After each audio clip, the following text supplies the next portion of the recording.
মহাবিশ্বের অন্যতম বিস্ময়কর ও দুর্লভ ঘটনা হল সুপারনোভা, যা ভাগ্যজোরে শত বছর বা হাজার বছরে এক বা দুবার দেখা মিলতে পারে, আবার নাও পারে।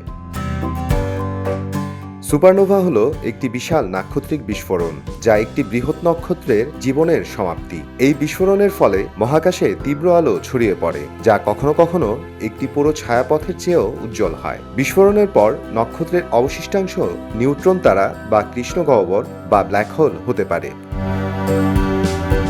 আকাশগঙ্গায় বা মিল্কি ওয়ে গ্যালাক্সিতে ১৬০৪ সালের কেপলারের সুপারনোভা বিস্ফোরণ হয়েছিল, যা জ্যোতির্বিজ্ঞানী জোহানেস কেপলার আবিষ্কার করেছিলেন। আর এটিই ছিল খালি চোখে দেখা মানবজাতির সর্বশেষ সুপারনোভা বিস্ফোরণ। যদিও এর পরেও অনেক সুপারনোভা ঘটেছে, কিন্তু সেগুলো ছায়াপথের বাইরে।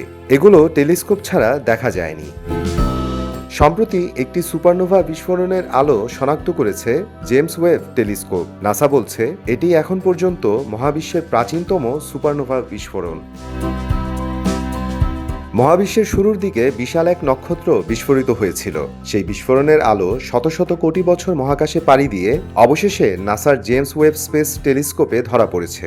সুপারনোভাটির নাম দেওয়া হয়েছে জিআরপি 250314 এ। নাসার তথ্য মতে এই সুপারনোভার সময় মহাবিশ্বের বয়স ছিল ৭৩০ মিলিয়ন বা ৭৩ কোটি বছর।